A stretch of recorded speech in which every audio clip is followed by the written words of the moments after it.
นี่คือวิถีชีวิตหนึ่งพี่น้องเลยที่ระดับเศรษฐีอยู่ในบ้านนี่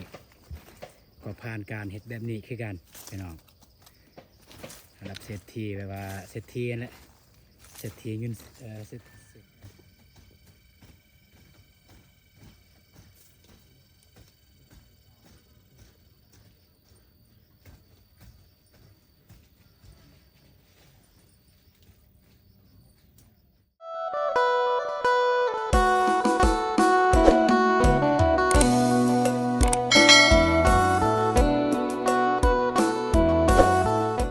พี่น้องเอ้ยกราบทักทายสวัสดีเด้อสวัสดีพ่อแม่พี่น้องหมดสุขคนเนาะพี่น้องมาพบกับส่วนที่สองพี่น้องเอ้ยพอดีบรรทุนกับว่าสิหาเสี่ยวกินหุ่นอยากแต่ว่าก็แวะมาหาทางอ้ายก่อนเพิ่นต้องการหยังบ่พี่น้องเพิ่นอยากได้หยังบ่เพราะว่าบางเทื่อเพราะว่าบางเทื่อก็สิเข้าไปในเมืองพี่น้องบางเทื่อก็อยู่นี่บางเทื่อก็เข้าในเมืองถ้าเข้าในเมืองก็สิได้ซื้อหยังเพิ่นจะกินแล้วก็ไปทำบองเพิ่นจะกินหยังพี่น้องไปสอบถามเพิ่นต้องการหยังพี่น้องเอ้ยนี่บ่าวตูนก็ได้ซื้อน้ำมาให้ทั้งสองสางเพิ่นได้ยินว่าเก็บกินน้ำอยู่นี่เลยปูตัวกระดกเลยยังไงได้นี่ดาคนเอาน้ำนี่เด้อน้ำอยู่นี่เด้อมันออกมาดอกมันก็พอดยืดอะไรทอกมันก็จอดเลยอีกคนจอดเอาโยนมาในตายืดมีเลยตามมันก็ลมใบป่าคนไหนป่าเอาก็ยาเลยป่านี่แหละห้ามเรียบร้อยแล้วเป็นเหตุห้ามพี่น้อยนี่เอาไม่ได้ต้องการยังเรายังต้องการน้องกันไม่เม็ด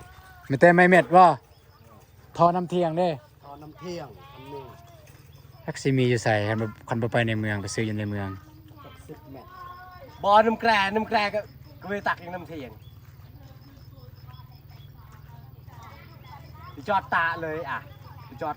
เด็กบอน้ำเที่ยงอันไหนเลยน้ำเที่ยงไอ้ตาเด้อแหวอยู่เลยแหวน้ำมูลใจขึ้นเหนือมันเดือดก็เที่ยวว่าป่ะเที่ยวกับ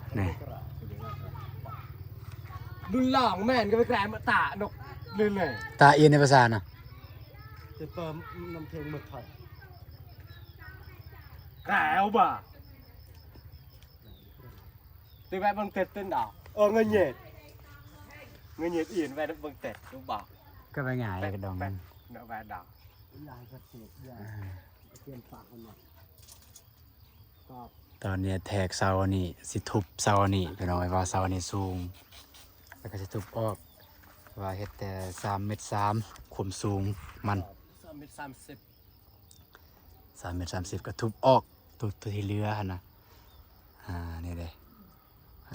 จ้ะอันไหนไม่เม็ดเลยพอดมีไม่เม็ดพอดได้ขึ้นเด็ก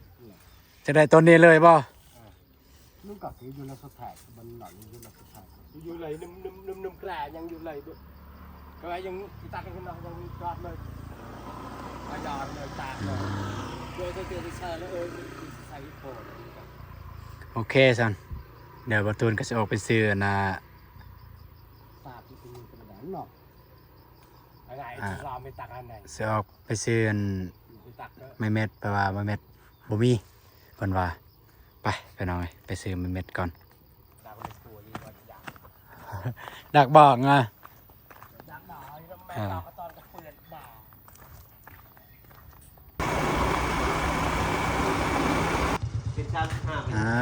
เจ้ามีไม่เม็ดตัวยาวป่ะหมดตัวนี่แหละคิดว่ามีตัว10ตัวนี้แหละ80เนาะมีทอน้ำเทียงป่ะน้ำเทียงแบบตั้งป่ะแบบทอเลยแมนบ่มีป่ะเป็นบาลอดแบบแทกอะไรยิ่งแบบนี้นั่นไม่ได้เพราะว่าเขาอยากแทกเสา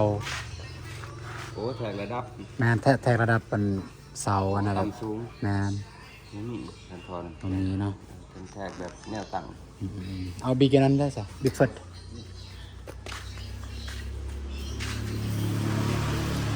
สีแดงสีบาท สียังก็ได้น่าจะเห็นอยู่โอเคเอารวมเลยเท่าไหร 90,000 90,000 80 90 90โอเคไปพี่น้อยเรียบร้อยซื้อไม่เม็ดกับบิ๊กเฟิร์พี่น้อยซื้อให้ทางอ้ายแล้วก็ไอ้เคยเพิ่นแมบ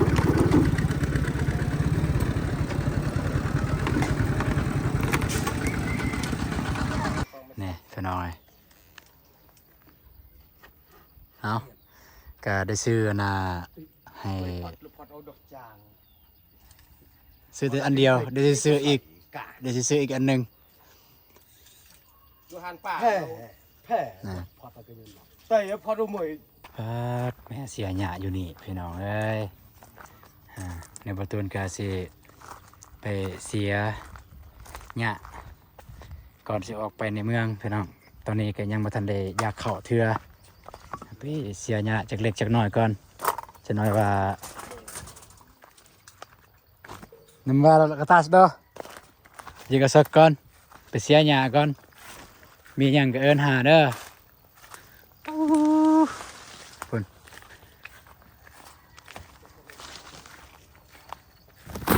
มาเจาะ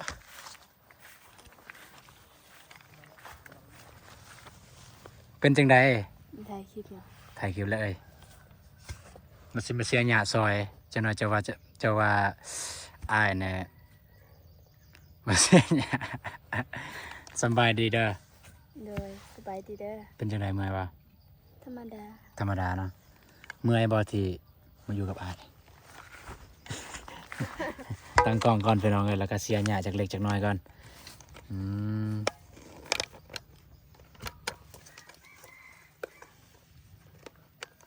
นี่ผมบไดิซื้ออันนั้นมานะลืมสมืออายบ่เห็นแต่ไปอยู่ใส่เบื้องหนึ่ง ไว้ให้แม่ ให้แม่เจ้า อืม สมืออายได้ แม่ บอกบอกกล่าวเนี่ยว่าได้เอาแล้วอายแล้วเมื่อยศอกเมื่อยหาอยู่หั่นไปได้สิเข้าในเมืองยังไงสิกินยังพวกเขานะก็ไปได้สิเข้าในเมืองอยู่นั่นลองสิกินยัง ยังไม่ได้ เป็นอย่าง จุ่มมันฮอนเสียพอน พอนกันไง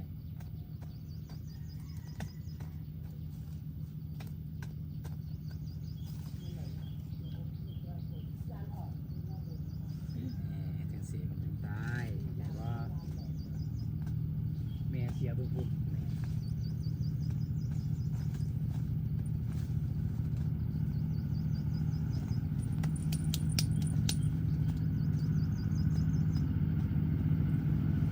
ปีนี้ประตูบุบบุบแม่ได้ครับเท่าไหร่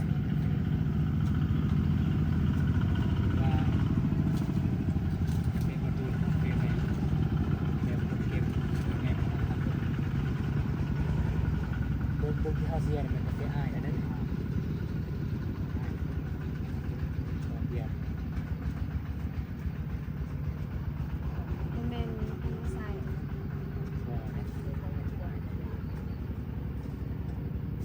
องชายคนไหน ใส่ เบิ่งท่านเบิ่งกบทองละลายครับของแม่นะเราง่ายๆซะมีไอ้ปูของแม่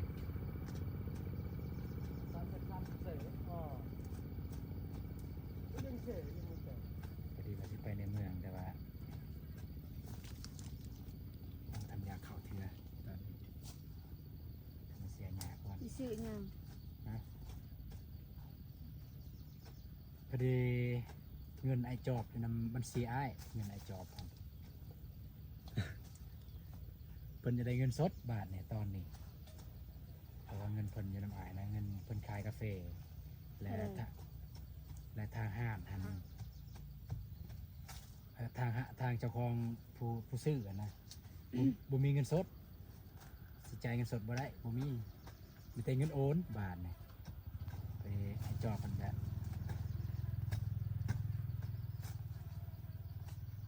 ไอ้ายนี่ไปเอาเงินเขานำผู้ซื้อเอาพี่น้องเลยบ่ได้ยินปานใดเด้อพี่น้องเด้อเพราะว่าบ่ได้ใส่ไมค์เด้อ โทรศัพท์เก่าอันนี้ นะ โทรศัพท์มักไทยคลิปน่ะ สากใส่เบิดนะเดี๋ยวนี้ไวเลยเบิด โกเมื่อแล้วบ่ มือแล้วเด้เป็นไปเซียนใหญ่อาจารย์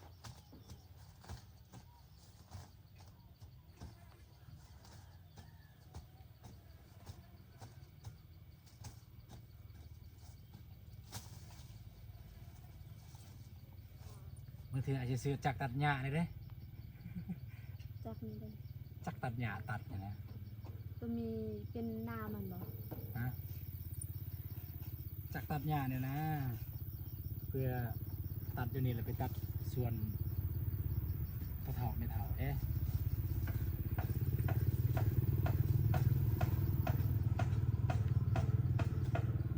บางงานมันตัวเท่า เสียอะไรบ่ไหวแล้ว3-4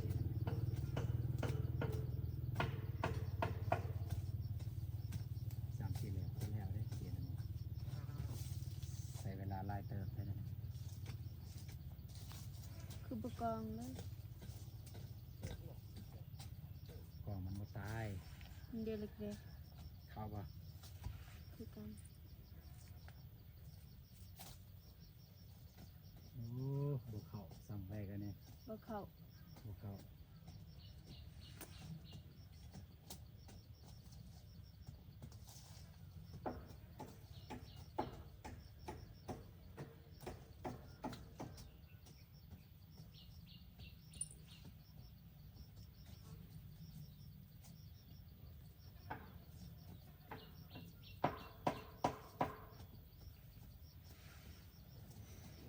น้ำจะว่าอยู่ผม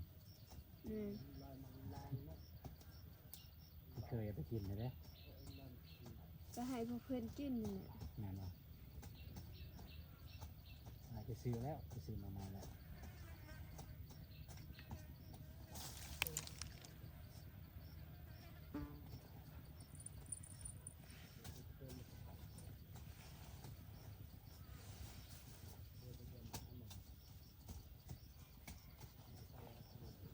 อุ้ยหอยกินบ่หอยหอยสุรี บ่เคย นี่หอยสุรี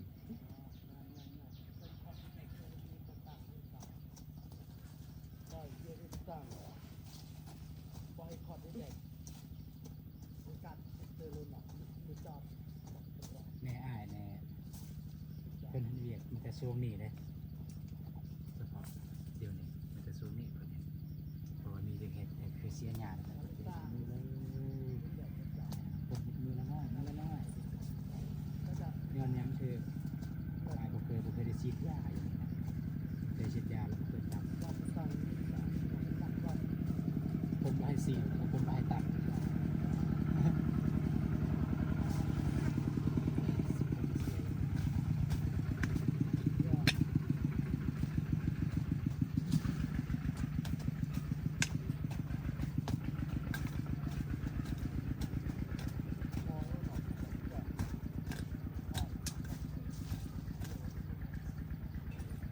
ตรึกตะตี ฮะ คือสังเพชร ถือมักเพชร อืม อยู่ใส่ มือนั่นแหละ ถือมักเพชรตอนใด เฮ็ดกินกันสอน จะกินตอนเช้าไปล้างแม่มือ ล้างแล้ว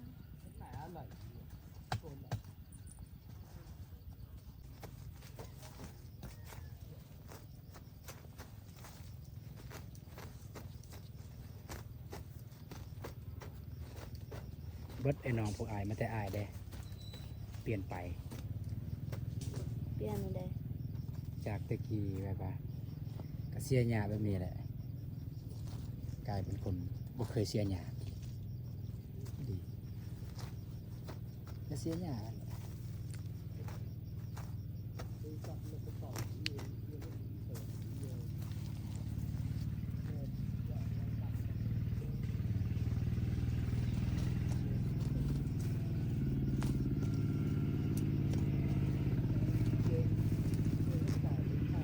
แก่แล้วกันบ่แก่ซื้อปุ๋ยมาใส่เนาะ เนี่ย กาแฟเนี่ย โอ้ยแกนี่ก็ใส่ได้ช่วงนี้ฝนตกนี่คันใส่นี่แห้งงาม นั่นเนาะเอาซื้อปุ๋ยมาเลยบ่ ก็ซื้อคนนี้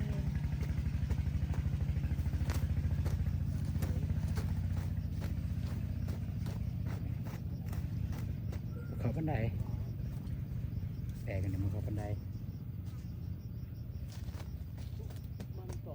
ไม่เข้าบันไดนะครับ บ่มีเล็ก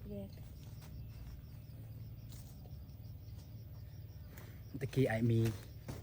จักไปทางใดเดี๋ยวนี้เพราะว่าพอเพิ่น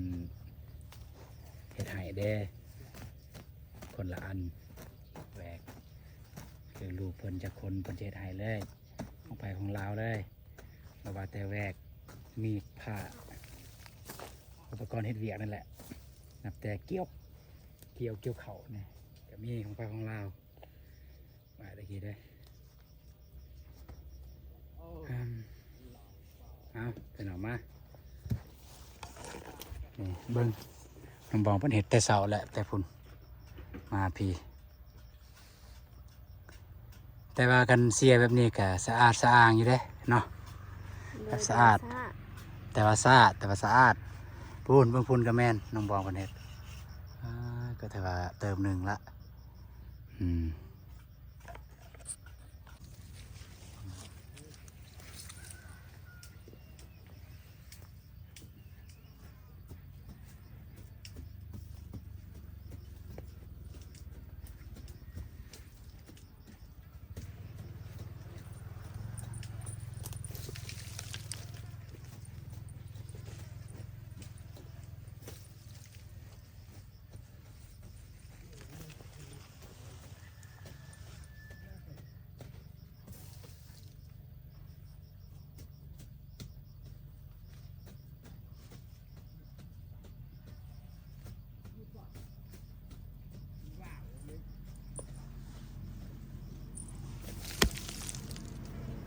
แพงโคตร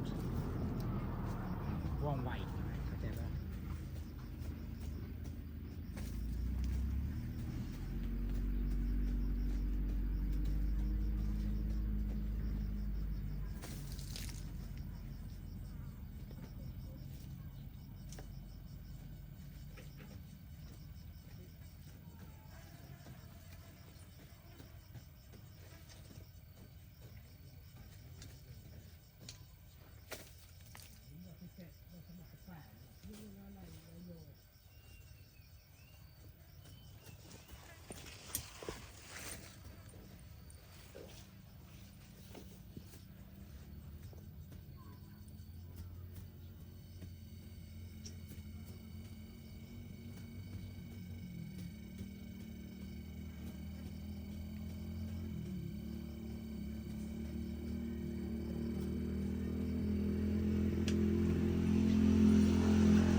ไปหาลูก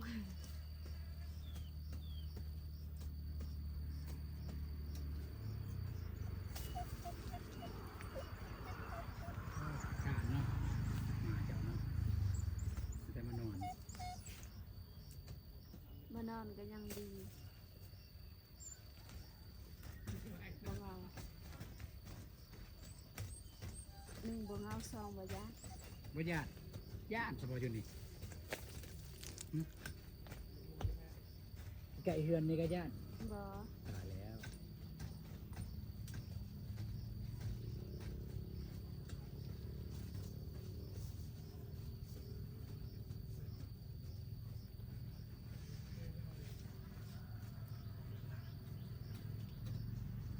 เฮ็ดบ่ได้สะอาดเด้สะเลย สะเลยมันฝนตกจะหน่อยสะเลย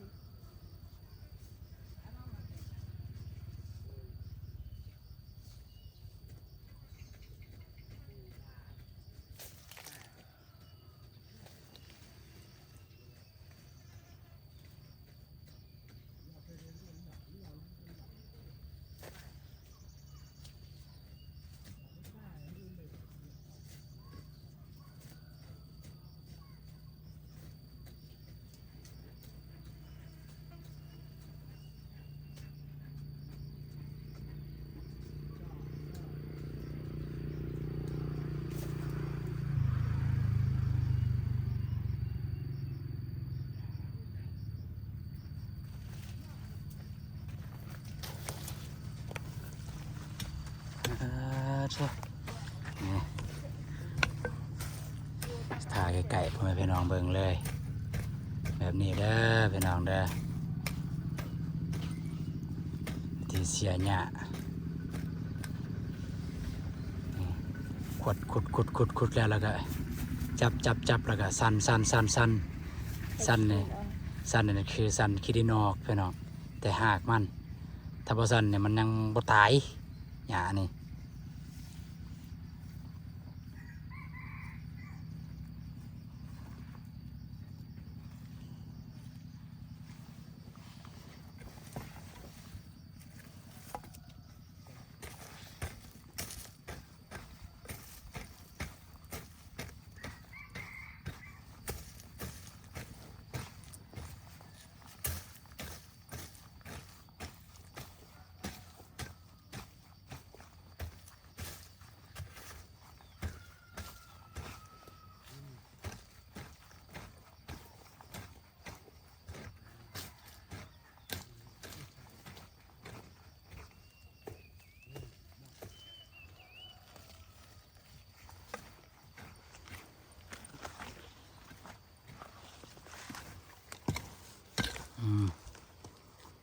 อาจารย์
แค่แน่อยู่ไกลๆพี่น้องเลยแค่แน่ว่าเหือนอยู่นี่แล้วก็บอนเสียหญ้าอยู่นี่จะได้เลาะไปเลาะมาเขตนี้แหละ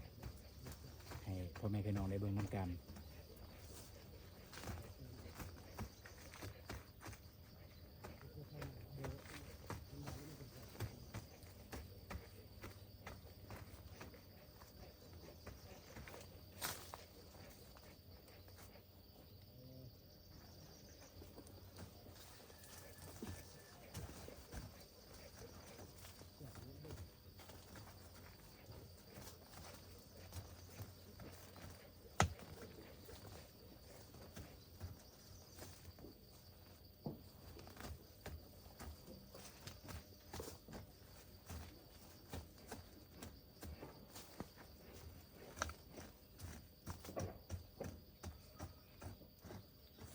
ไอ้โชบาทประจักษ์ ต้องพูดเลยสิ ฮะนี่ยัง จะแพงบ่ นี่ยังจึงแบงถือลึกแหวกเจาะ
จักคนเฮ็ดเทื่อน่ะ ฟอง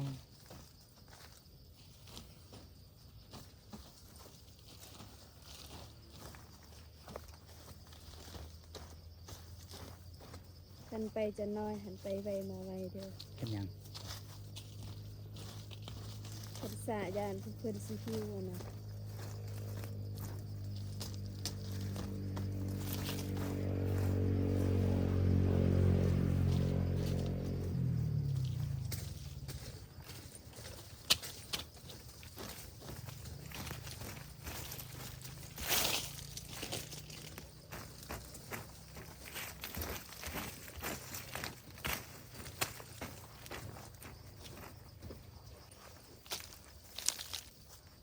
นี่คือวิถีชีวิตหนึ่งพี่น้องเลยที่ระดับเศรษฐีอยู่ในบ้านนี่ก็ผ่านการเฮ็ดแบบนี้คือกันพี่น้องระดับเศรษฐีแบบว่าเศรษฐีนั่นแหละเศรษฐีเงินเศรษฐีเงินคำที่เขาเจ้ามีให้มีส่วนหลายเขาเจ้าเฮ็ดแบบนี้แหละเสียหยาแบบนี้รักษาบำรุงกกาแฟแบบนี้แหละ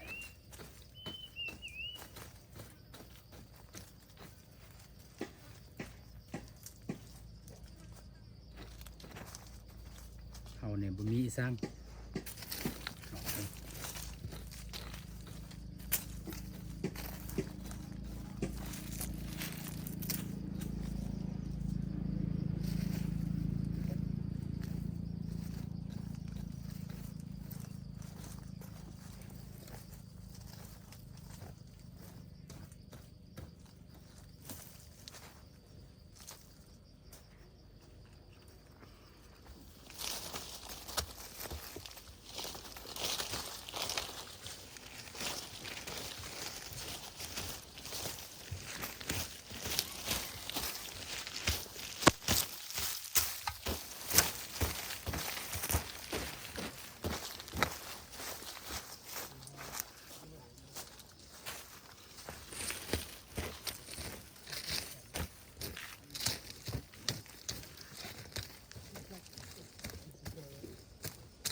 โอ้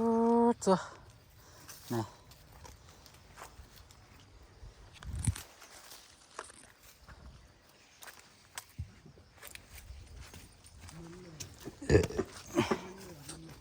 เอาเป็นเอาไว้เขียวแตกเขียวแตนซ้ำเมื่อยพักผ่อนได้อน้องบองได้อ เฮ็ดเทละน้อยมื้อละน้อยก็ได้นี่อ่าขั้นนั้นเอาจักรตัดมันก็โอเคคือกันพี่น้องเอาจักรตัดเจ็ดแต่แผ่นเบาตูนปีนี้ก็สิเอาจักรตัดนั่นแหละเฉพาะแค่นี้เนี่ยแต่ว่าน้องบองเพิ่นมาเสียมื้อนี้ก็เลยซอยน้องเพิ่นเสียซะจักกันจักเล็กจักน้อยหนึงพี่น้องกันแบบนี้น้องบองก็เสียก็ไม่แต่เสียบอลใดมีหินหลายเสียบอลนั่นคือบอลนี้เนี่ยบ่มีหินหลายก็บ่ต้องเสียเพราะว่าบอลนี้เนี่ยเราจะมันสะดวกกับการเอาจักรมาตัดคือจังซี่นะมันบ่มีหิน ตัดทำเป็นเหล็กบอหรือว่าเป็นยาง มันมีเสือกไอ้หยังเอินซึกเอ็นนั่นแหละมันก็ใส่ซึกเอ็นตัดจะแต่ว่าบนใดมีหินลายก็จังสี่หินมีก้อนหินใหญ่ๆลายสิก็ไปเสียก่อนเลยบนใดจักตัดบ่ได้อะนะอันเสียแบบนี้เนี่ยซ้ำซากจะเสียแล้วเนี่ยจะหันหลังกลับเนี่ยขึ้นแล้วเนี่ยมันปรุงมาใหม่แล้วพี่น้องเลยเนาะไม่แต่ว่ากะสีตัดเอามาตุนกับบ่ได้นี่แหละคิดว่าอันนี้ก็สิ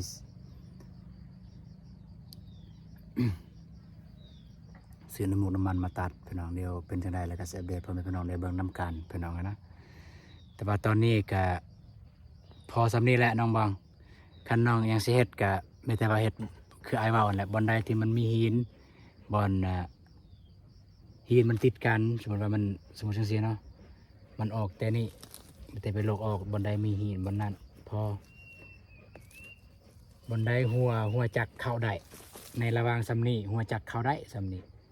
จงไว้เลยเดี๋ยวเอาจักตัดเลยแซ่ด จะตัดเป็นบอ เป็น ขี้โม โอ้เธอ เป็นอย่างน้องคือบ่คิดว่าไอ้ตัดเป็นบ่เคยเห็นนะ แมน บ่ติดอกของบ่เคยเห็นเนาะก็ตัดคือกันตะกี้ก็ใส่จักรตัดแน่อยู่นี่ได้ดินตอนนี้ใส่จักรตัดแน่ใส่ฉีดยาบ่สูบ่ได้ฉีดยาบ่ได้ฉีดเพราะว่าคือว่าแล้วบ่ตูนเมากันยาเนี่ยเมาแพ้ยาเมามือเดียวแค่นี้เนี่ยเป็นทิศพี่น้อยจนตอนนั้นเนี่ยงงเลยตัวเองเป็นอีหยังบ่สบายย้อนอีหยังงงเลยพอดีขึ้นไปโอ้ที่แท้กันเจ้าของเมายาบไหวกับยาพี่น้องเอาไม่แต่จังสันแล้วน้องกะพักผ่อนเมื่อยกับพักผ่อนตอนแรงจะเฮ็ดต่อตอนแรงเฮ็ดนำกันอันนั้นไม่แต่ไปหาเสียเดี๋ยวสิไปบอกแม่ไปหาเสียบอลใดมีหินแล้วก็สิเอาจักรมาตัดแต่ว่าตอนนี้กับบอตูนเองก็จะเดินทางก่อนพี่น้องไปในเมืองไปหาซื้อของกินของอยากใครทั้งซองสางเพิ่นซองสางไปหาซื้อของกินของอยากให้เพิ่นก่อนแล้วก็จะได้กลับมาตอนแรกจึงสืบต่อกันใหม่โอเคพี่น้องเอ้ยก็จะได้เดินทางก่อนเด้อพี่น้องเด้อพูดละไปซื้อของกินจะสิไปทำทางสร้างเพิ่นอยากกินหยังพี่น้องแล้วสิให้เพิ่นท่าแต่ว่าน้องสิเอาหยังเป็นพิเศษบ่อยากกินหยังตอนนี้รู้สึกว่า ว่าก็นอสิมาเฮ็ดกินเองจ้ะเนาะ สิเฮ็ดกินเองคันสิเฮ็ดกินเอง สิต้มข้าวเปียก คันสิเฮ็ดกินเองนี่ก็บ่ซื้อได้แต่ตลาด ก็ซื้อให้พวกสร้าง สิต้มข้าวเปียกกินข้าวเปียกข้าวเนี่ยบ่ โดยสิต้มกิน โอเคเอาพักผ่อนเลยซั่นห่อนั้นนี่บ่เฮ็ดดอกพักผ่อนเฮ็ด เทละหน่อยเฮ็ดเกี่ยวกับเฮ็ดบ่หลายดอกวันไหนมีหินวันนั้นซื่อๆไปพี่น้องเดินทางเดี๋ยวสิแวะไปถามมันทางบอลเพิ่นสิกินอีหยังไปพักผ่อนเฮา มาเก๊กๆๆๆๆๆๆๆๆๆๆๆ มานอนซ้ำบ่ได้เวียกเฮ็ดงานซ้ำโอ้ยเนาะนี่ไปซื้อกิ๊กพี่น้องไอ้มาเนี่ยซื้อกิ๊กเด้แม่เสียอยู่บ่อนนี่เห็นว่าแม่เสียบ่อนในบ่อนที่แบบบ่มีบ่อนที่มีหินหลายอันนี้ที่แน่หน้าบ้าน ไอ้น่ะบ่จักว่าไงเอ lòng mà bên này cổ thì tay lại giờ một con này vẫn đạt sự ở cho người ta ấy tổ เอาตัวได้เสียงบ่ได้ สิเข้าในเมืองนี่สิกินหยังบ่สร้าง này อะไรเนี่ยใจบัด สาเตยจอ บ่แล้วกระทะเลย มีไปสางก็เชิญ ตอนนี้ก็พอดีนั่งพักผ่อนไปน้องบองก็มานี่แม่ก็มานี่แล้วแล้วก็ทางไอ้ายเคยแล้วก็อ้ายเพิ่นมาแล้วไปน้องเลยเนาะเอาสำหรับคลิปนี้ประตูนก็จะได้จบคลิปเพียงเท่านี้ก่อนเด้อพี่น้องเด้อจะได้เดินทางไปในเมืองไปซื้อใบพาวเวอร์ใบเมินก็คือใบตัดเล็กนั่นแหละพี่น้องเอ้ยใบตัดเล็กให้ทางไอ้ายเคยเพิ่นพี่น้องเนาะแล้วก็สิแวะไปซื้อของกินของอยากให้เพิ่นเลยพี่น้องเอาสำหรับคลิปนี้ก็สิได้จบลงอยู่บนนี้เลยพี่น้องมาแต่ว่าเจอกันในคลิปต่อไปเด้อพี่น้องเด้อสำหรับคลิปนี้สบายดีเด้อพี่น้องไปบ๊ายบาย